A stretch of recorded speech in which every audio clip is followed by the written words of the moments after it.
Welcome to Module 2, Lesson 4. Today we're going to be working on picking our topic and beginning to draft our essay. Last week you worked on brainstorming and this week you're going to work on the drafting piece. But I do just want to note that the drafting is very dependent on your brainstorming. So please make sure that you are reviewing your brainstorming guide, that you're still going through it, maybe you're annotating it and using it to inform your drafting of your essay. Before we begin, I want to go over the 4 types of college essays. And you'll see that I've broken them up into quadrants A, B, C, and D. Essay A is a student who has faced significant challenges and the student knows what he or she wants to study. Essay B is a student who has not faced significant challenges but does know what they want to study. Essay C, a student has faced significant challenges but again does not know what he or she wants to study. And then essay D is a student who has not faced significant challenges but does not know what he or she wants to study.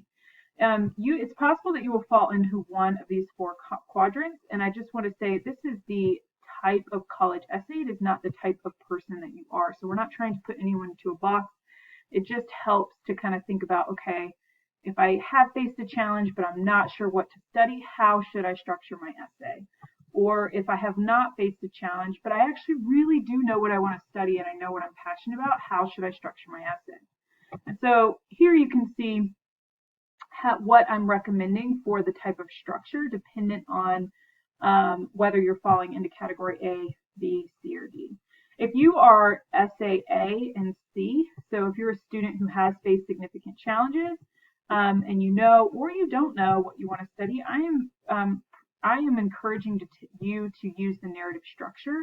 The narrative structure is good for type A and C essays, and that's because normally you have a narrative that you want to tell. So what is the challenge that you have faced? How did you overcome that challenge with like specific values? Or what did you learn from that challenge that led you to develop certain values about the world or certain perspectives? If you are student B or D, which means you have not faced a significant challenge, you have not faced a significant challenge, and maybe you do or you don't know what you want to study, the montage structure is going to be best for type B and D essays, and we're going to get into what narrative structure and montage structure look like in just a second. Before we do that, we need to go back a little bit, and if you are someone that you still do not know what topic you're hoping to write about, I'm going to ask that you unsubmit your brainstorming that you did last week and spend more time with your brainstorming. And again, this is not supposed to say draft, this is supposed to say so spend more time with that brainstorming that you did last week. Annotate those memories. Maybe if it's an object that you put down in your essence objects exercise, tell me the memory that comes with that object. Why is this object important, or why did it make it on this list? And then I want you to work on making connections between the challenges you have faced and the values that you hold. So you should start to see some of the connections between the different activities. So we are going to take a look at Adrian's essay brainstorming exercise. This was the model or the exemplar that I put in Module 2, Lessons 1, 2, and 3. This is from last week. You're welcome to pull this up. And I want to just go over the brainstorming exercises are essential because you never know what pieces that you put into your brainstorming exercises will end up in some form of your college application. So some of them might end up in your college essay, and some of them might actually end up in what's called supplemental questions that the school asks you. So for example, if you apply to Stanford, yes, you need to submit a college essay, but you also will need to submit 250-word statements answering several questions. And so this kind of helps you not only cover like who you are and what you want to include in your essay, but some other like extracurriculars that you're involved with, etc. So we're going to take a look at Adrian's essence objects exercise, and you'll notice I'm pretending that I'm Adrian here in the comment section, but Adrian went back through his essence objects list And he highlighted some of the objects that stood out to him. So for example, fish legs, this is a nickname for swimming. And eventually people just started using the word like fish, they would just call them fish. And this was not used in his college essay, but this, and you could scroll down later, this was used in his supplemental question on a college application. So notice that, yes, Adrian actually did end up using this essence object, and he elaborated on like what this object was and maybe what it represented. If we scroll down, sorry, you'll notice several other items are highlighted with comments, and this is what I'm going to ask you to do too, is to go back through your essence objects exercise and make these comments. So for example, toothpaste. Adrian has a specific memory of his dad being arrested due to domestic abuse. Adrian stayed shut away in the bathroom, gripping the toothpaste. And again, that's a pretty vivid memory, and it's taking time to kind of think about, okay, why did I put this item here? What does it represent? What does it show about my values? Who is involved in this memory or this object? And you'll notice I made a comment, but this becomes the opening for his college essay. So this scene with the toothpaste actually, and I'll scroll down to his essay for you,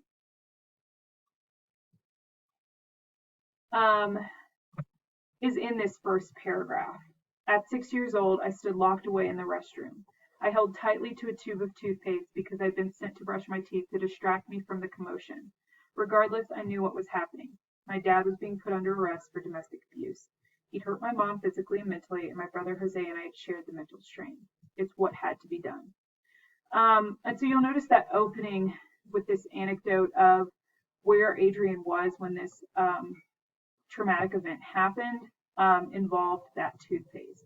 I also just want to go back to the feelings and needs exercise, and you will notice that in Adrian's feelings and needs exercise, if you did not complete this or if you did not watch this video, in order to complete it, please click on this video and watch it, because it does help you kind of walk through each category in the way that you need to. But you'll notice that one of his challenges, family being separated because of domestic violence twice, this is surfacing again. Mom had to take up 2 jobs. That was the effect. Dad was deported. Brother and Adrian took bigger responsibilities at home and with their little brother. So that was the effect. Now, how did this make Adrian feel? He says he was confused yet understanding, which might sound like they contradict each other, and that's okay. Like, I think many times when we're met with like a really big challenge, we have really conflicting feelings that overlap, and that is okay. Capture that here. He was anxious, he was worried, he felt relieved, he felt alone. So all of these mixture of emotions. And what did he need? So when he thinks back to these moments, what was it that he was really needing? And he puts order, autonomy, and reassurance. And I'm going to highlight the word order here, because in a second I kind of want to show you how this overlaps with some of his values. So what did he do? Well, he started working to help with the bills. He took charge of himself and his little brother. So I'm sure he kind of took on more responsibilities there. And then ultimately, what did he learn?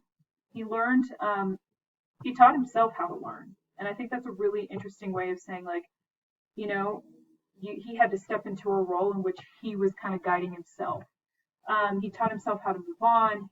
He learned strength. He gained purpose. And so you'll notice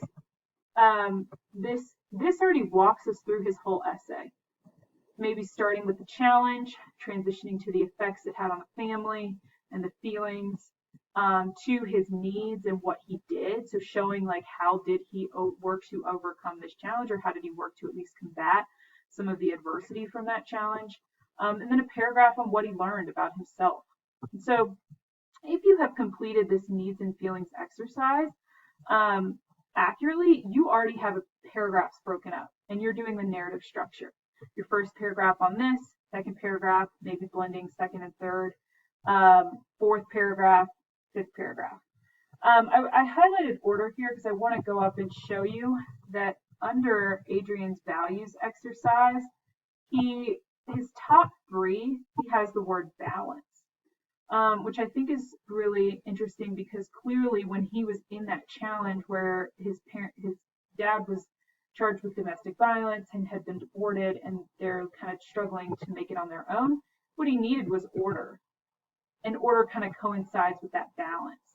And so you'll notice that as you walk through your brainstorming exercises, some of these things, and I'm going to go ahead and highlight toothpaste, because if I were writing this, I would be like, okay, I know that this challenge and this value of balance have really come out as being what I want to include in my essay. And you can read how he included all of that in his essay in a narrative structure.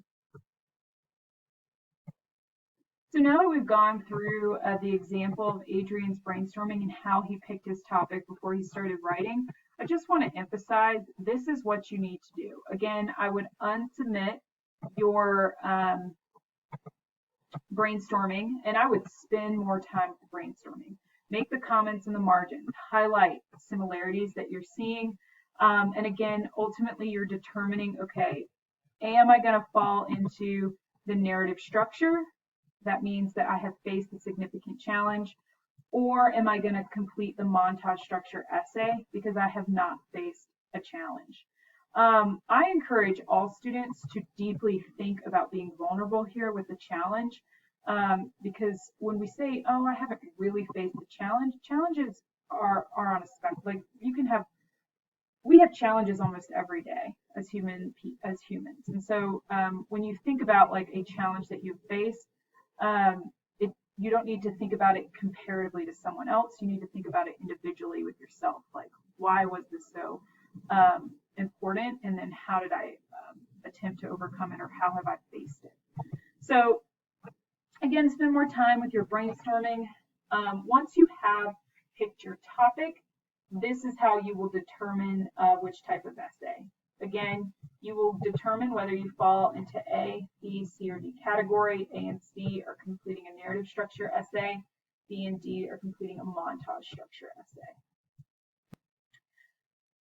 Narrative versus montage structure, these are two different types of structures that we can use. A good college essay should either, one, go deep, discussing one moment that fundamentally changed your life, or two, go wide, discussing many different elements of your life. So the narrative structure is going to help you go deep, while the montage structure is going to help you go wide. And we're going to discuss both structures in just a second. And so what I want to say here is that just be careful with like choosing the narrative versus the montage structure. Again, I really recommend using this guide to determine whether you should complete the narrative or the montage structure once you have your topic picked. The narrative structure is the structure that most American films use. Learning this may change the way you watch films. It's a structure as old as time, and storytellers have been using it for thousands of years. So Joseph Campbell called it the monomyth, or the hero's journey. So last year in 10th grade World Lit, you learned about the hero's journey when you read Gilgamesh. I'm going to refer to it here as the narrative structure, and its basic elements are the following. I'm going to spell out kind of each of these as we go through. So it starts with the status quo, life as is. The hero, our main character, is living his or her normal life. But then there is an incident that takes place. So one day something happens. A boy discovers he's a wizard, like in Harry Potter. A girl falls down a rabbit hole, like in Alice in Wonderland. A murder happens, almost every mystery you've ever read. You get the idea. In short, the hero is called the adventure, or is called to adventure. From there, we get the raising of the stakes. So things get a little bit more dangerous and important. In small dramas, the events become more important inwardly to our main characters' personal lives, threatening to change them forever. In action movies, events become more importantly outward, escalating not only our characters' lives are threatened, but the country, the world, civilization as we know it. And then in some films, the character's inward journey, what she or he must learn, and outward journey, what she or he must do, are intertwined. So if you think about Star Wars or Avatar or The Dark Knight. The character then experiences a moment of truth. This is the climax, the moment of highest tension.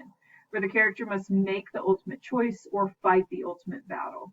So will Beauty kiss the Beast and save his life in Beauty and the Beast? Will Neo realize and accept his role as the One before it's too late, The Matrix?